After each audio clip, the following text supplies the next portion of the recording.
Okay, y'all, so let's talk about Sinners, and I really want to dive deep into this film, but before we do that, let's just go over what exactly happens in this film and my thoughts on it. And I, by no means, am going to be able to give you the full experience or what it really means to, like, be black in America and all of that, which I think is really what this movie is rooted in. I can just give you my interpretation of the movie and all of that, but I would definitely say that the first thing you have to do is just be opening to listening to people who have these experiences, who've gone through it, their family, and all of that. And I think that's a very important conversation that Sinners should start and is very crucial to what the film is saying.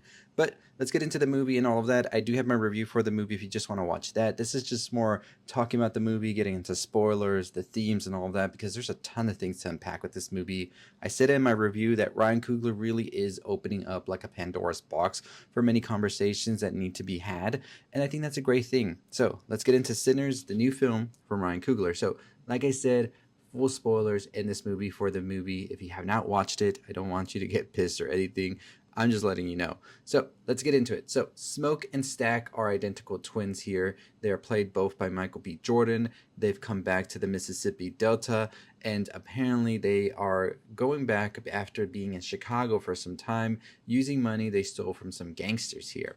They in turn purchase a sawmill from a racist landowner named Hogwood because they're going to start a juke joint for the local community here. Their young cousin Sammy is an aspiring musician. So these are like our three main characters now. They all have different ways of viewing what they're doing, right? And Sammy, clearly to me, is more of our front and center, especially towards the end of the film when we really get to connect a lot more with how he actually feels about things. And I just want to tell you, Miles Caden was such a tremendous actor in this movie. I think he clearly is one of those bright young like actors. I'm excited to see what comes next here. So eventually they get a bunch of the people from the town, all of that to help out. Some people are going to cook, some people are going to design things, other people are going to work the place as well. Delroy Lindo here plays Delta Slim, who is like a more veteran musician, and he is like the draw, like for people to come through because they know Delta Slim, right? And Sammy is like the new guy, the one who is going to sort of push forward. And there's a moment in the film when Delta Slim says, "I'm not going to let anything happen to you, Sammy, because I'm going to be there to protect you because you have to keep going forward," which I thought was so great, especially with legacy and with continuing tradition and the culture and all of that. The kids are the future, which is something that's great to see here as well. And eventually, what ends up happening is there are some vampires out here. There is some evil lurking around. In the beginning of the film, they tell us about how there are some people that have a gift. They're musicians. And with that music, they're able to really connect to so many people. But beyond that, they connect to others that are not so good people, maybe not even people, spirits, evil spirits that want to come in. And I thought that was such a interesting thing that Kugler is talking about here is how through art and all of this things can really move, but at the same time there can be some negativity that comes to you because you are this like almost light magic of sorts that is sort of attracting people to you because they see something they want, and that can also be evil things attracted to you because they want to take that from you or sort of use that for their own gain, which we see throughout in our world today, right? Eventually, we see that these vampires end up showing up at the juke joint.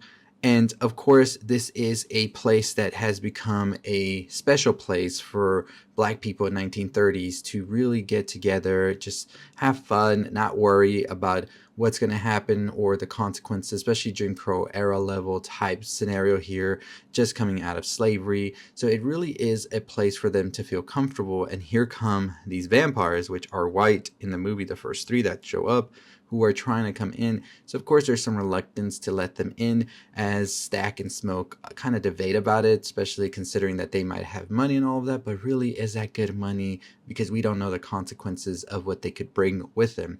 And it was such an interesting debate because it's something that I think we see a lot in society today when people try to have their space as well, and there's like places that they might feel a little bit more free to be able to express themselves, but we do see that sometimes letting others infiltrate those spaces can kind of like bring them down as well. And that's something that I was thinking about watching the movie, especially with the context of the history. I think Ryan Coogler really is saying something interesting as well. And the whole thing that makes these vampires attracted to the juke joint in the first place is Sammy playing his music, which we'll get to in a bit as well, because that is such a crucial scene in the movie as well. And I think that also is more in tune with the culture vulture type scenarios we see a lot with musicians, which we won't name, but I think they come first to mind when you think about culture vultures in today's society, and sort of how they use like black entertainment and all of that to really infiltrate and then sort of use it as a stepping stone and never look back at the culture that, first of all, open their arms to them, let them come through, and then they were just used in order for that musician or artist or whatever to go forward now that they have all this acclaim, sort of like this sort of stage now, and they don't really go back or appreciate or even sort of thank the culture that first embraced them. And I think that that's something we see here, is that these vampires here were looking for that. They said that Sammy's music and all of that was great and they wanted it. One of the lines in the movies that we hear about this is, white people love our music, they just hate us. And that is something that we do see a lot, especially even today. There is sort of this way that we see the culture that black people have created for themselves and throughout their artistry and all of that sort of be appropriated even in different races as well. And we see that happen a lot of times, especially with different cultures and all of that, that really appropriate all of these things and try to pass it off as their own, and other people don't bother to see where things came from. You don't have rock if you don't have the blues.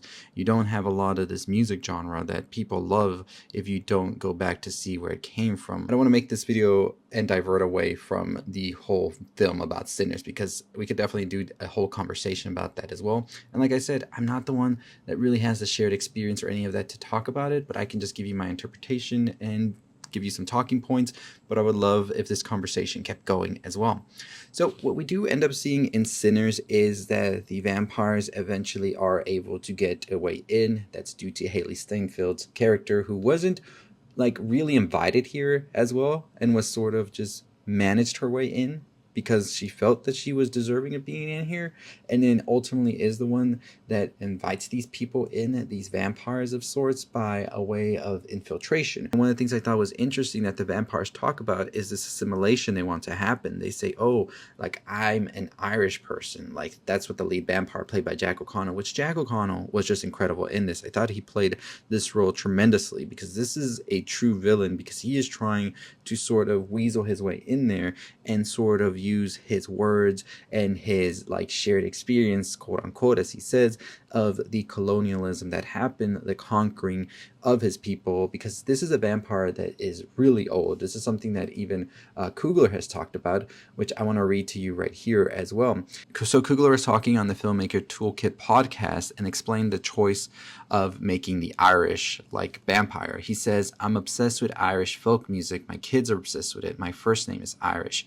I think it's not known how much crossover there is between African American culture and Irish culture, and how much this stuff is loved in our community. He says, it was very important that our master vampire in this movie was unique as a situation. It was important to me that he was old, but also that he came from a time that pre-existed these racial definitions that existed in this place that he showed up in. So I think that that definitely is the reason we see traditional Irish music be used, in order to give Remick this timeless appearance. And it really did kind of like add a layer to it that Remick had been around for so long. Remick would be extremely odd, and the racial dynamics of 1932 Mississippi would all seem odd to him, but he would see it from what it was and offer a sweet deal, and that the music was just as beautiful, said Coogler. And of course, that's what we hear Remick say, is that Sammy has tapped into something special. Sammy is this one-of-a-kind musician, Remick says, because he is able to see the past, the present, the future, beyond cultures and all of that as well, in which is the scene I wanted to talk about earlier, is when Sammy starts playing, we see through the time-space continuum. We see everything. We see the past. We see the future. We see the 80s. We see the 2000s. We see the 2010s. We see beyond, before, all of that. And I think that that is truly showcasing that art is transcendent. It is here. Once this art is put out, and if it really hits the people, it is pretty much immortalized. That's what you become, right? And I think that's something that Remick loved about Sammy's music, and something that he promises to give them, right? I can turn you into a vampire. We time and space, and nothing has to ever like worry you. You aren't going to die. It's going to be good, right? He's promising this Faustian type of deal, but in exchange, you lose your soul, you lose your identity, because that is what assimilation pretty much ends up doing. There is no uniqueness to you. You are just part of this, and that's all. You are this entity. We are all just this one entity. And it sort of takes away from identity, I think, as well. And something that a lot of people do fear happens when things get quote unquote whitewashed, right? It loses its initial like stamp. It isn't that bright light anymore. It is just part of the system. And you know, we can go back and really peel the layers of it and get to the root of it all. But I think at the root, it is this loss of identity that is what Sammy doesn't want to happen, and none of the other ones as well. They don't want to be part of this. They want to be their own people. They want to be free. They don't want to be like shackled by this vampire curse again. Something that's also interesting is Sammy and his father, who is very religious, and Sammy's father is against the music. He feels it is evil, it is the devil and all of that, and he wants Sammy to be part of the church, of the religion. And I think that that is such an interesting conflict on its own in the film as well. Like I said, Coogler has so many things to talk about in this movie. It is really a Pandora's box of all of these ideas and these sort of beliefs and them clashing together. And I really love how all of these characters are conflicted in their own sense. Sinners is the name of the movie, and we are all sinners, right? We all have our problems, our things we have to get through. And all of these characters in the same way. Sammy has to decide, is he going to the church? Is he going with the music? And I think at the end, when we see Sammy after he has confronted the vampires and he has pretty much taken them out, because we do see the vampires at one point end up infiltrating the establishment, and we see a no holds bar type scenario where everybody's just going at everybody. And Sammy is eventually able to triumph over them with the guitar. The silver in the guitar is where salvation came from, right? The prayers and all of that didn't work for Sammy. So for Sammy, salvation is the guitar. It is music. That is what ultimately killed Remick and the rest of the vampires, because they eventually did turn everybody into vampires in the juke joint. So I think that that is something that is very crucial that Sammy has now learned, is that music saved his life, literally, figuratively, in his mind, whatever it is there. Music, the guitar in his hand, was what saved his life ultimately. And I think that is why Sammy eventually just decides to leave the church, his father and all of that, and pursue a career in music. And we see at the end of the film, that is just what Sammy does. And I thought it was amazing as well to have Buddy Guy, who is one of the biggest legends in blue history, as Sammy, and is somebody who continues to play live shows as well, a huge influence to other great musicians like Jimi Hendrix. And Ryan Coogler also talked about this and how his late uncle and the blues and all that were a major influence to the story. So when Coogler was talking at Deadline, he said, "I miss him profoundly. With this film, I got a chance to dig into my own ancestral history here in the States. Not dissimilar to what I was doing with the Panther films with generational ancestry," is what Coogler told Deadline. And I think it all goes back more to what I was saying about Sammy finding salvation in the music, and the blues are so integral to Black culture. And this is something that Delta Slim also says to Sammy in the film, that the blues are a purely Black invention, and it's able to resonate through generations as they come, because it talks about this experience that's shared, and it's something that the generations in the past and the future are able to sort of connect back to. And with this post-credit, I think it showcases that Sammy's still able to showcase this through his music all these years later, as he did as a young man and now as an older man. And there's still people showing up to sort of feel this and share this with him on the stage, just as they did back at the juke joint all those years ago. And I think the whole thing with Stack coming back in order to sort of listen to him, as you know, Stack did turn into a vampire in the film and then was able to survive the night because Smoke said, "I won't kill you, but you gotta promise me you're gonna let Sammy live his life and you're gonna let him do what he needs to do," right? So Stack and Mary are now immortal because Haley Steinfeld's Mary didn't die either.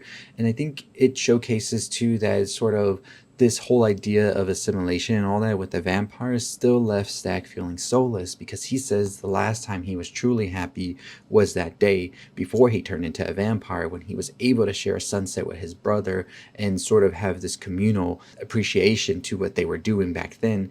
And it's kind of a bittersweet moment, because you see how much Stack really loved his brother Smoke, and you also see that yes, he is immortal, he doesn't die, and he's living life and continuing to live, but at what cost? He's lost his soul. He doesn't have that identity anymore, and he is just part of this soulless like life now, it seems. So I think it really is more of a bittersweet moment for Stack, seeing that Sammy, although he is mortal and he will die, he still kept his identity. He's doing what he loves, and he's able to continue forth. And yes, it's going to end one day, but when he looks back at it in his final moments, his final breath, he'll be happy with what he was able to do, and that he kept true to himself, which I think at its core Sinners is talking about as well. So that's pretty much a lot of the things I got from Sinners. By the end, yes, they are able to defeat the vampires and all of that through the use of the guitar that Sammy has, and then the sun as well coming up. And yes, we do see that Sammy survives, and yes, Stack wasn't killed by Smoke, but that's because Stack promised not to kill Sammy. And we do see that Smoke is able to take down the Klansmen as well through the use of his machinery from being a soldier and being out there with the gangsters as well. And yes, it is a film that is at its core a sort of From Dusk Till Dawn and Surviving the Night with a room full of vampires type movie, but it really does go a lot deeper. And I just want to talk about some of those things, and some of the things that I really got fascinated by. Coogler was opening up the discussion for. So let me know what you think about the movie. I don't know, it's not my usual ending explain where I really go deep into just a story. I wanted to go and branch off like I've done with other movies, like Past Lives and all of these others. But let me know what you think, and if you're excited for what Coogler does next. And when speaking about whitewashing and sort of racing cultures, I think Wu Masaku's character of Annie is a prime example of a character that knows that sort of religion and the church and all of that has been sort of imposed on them by the colonialism, by the colonists, the conqueror, and all that, and she still tries to stick back to what she knows, what her ancestors have done for so many years, and so on and so forth, and she sees that light of sorts. And Annie, of course, is Smoke's ex and somebody who he almost had a child with. And something we see that Elijah, who is Smoke, sort of battles with as well internally is sort of this colonialism that has happened to all of them, as he has gone to sort of follow the money, the power of the dollar and all of that, which in itself is rooted into the conqueror, the colonist as well, and something Annie tries to sort of take the blindfold off of him from, because that is what Smoke has done. He has sort of used the dollar as a blindfold and does these things that he does because of it, at a point even wanting to kick out people from the juke joint because they're not paying with actual dollars, even though Stack and also Annie try to tell him like, hey, these are our people and this is all they have, and they're just trying to escape from it all. Isn't this all what this is about, right? Is it not about giving people a freedom, a sort of way for them to have fun and not really have to think about the things that are out there that they're being played with because of the white man, because of how they brought them down? And Annie's character is so crucial to really bring that understanding to Smoke at these moments, especially at the end when she tells him, I don't want to become a vampire, I don't want to assimilate and all of that. You make sure that you don't let me just die and become one of them. I want to be free. And at the end, we see them be free with their child in the afterlife, after we see Smoke dies, when the ambush from the KKK happens. And I thought it was such a beautiful and tender moment just then and there. I think the film has so many talking points. I think we could discuss it for like an hour or two, really, a lot of that, but I didn't want to make this video too long either. But I really would love if this conversation continues into the comments, and if y'all want, we could do a whole video on it as well, maybe a live, and just discuss the movie and y'all's opinions on it. Let me know if you're down for that as well. But as always, that is going to do it for me. Let me know what you thought about Sinners. Check out my review if you haven't already. Truly one of the best films of the year so far, and it's going to be hard to top it as well when it comes to top 20, top 10 of the whole year. I think this is definitely top 10. So as always, that's going to do it for me. I'll see all of you next time. Hit the subscribe and notification bell. On the road to 40,000 subscribers. We got about a couple of days from that before we get to the end of the month. Would love to get to 40K. As always, stay safe, stay positive.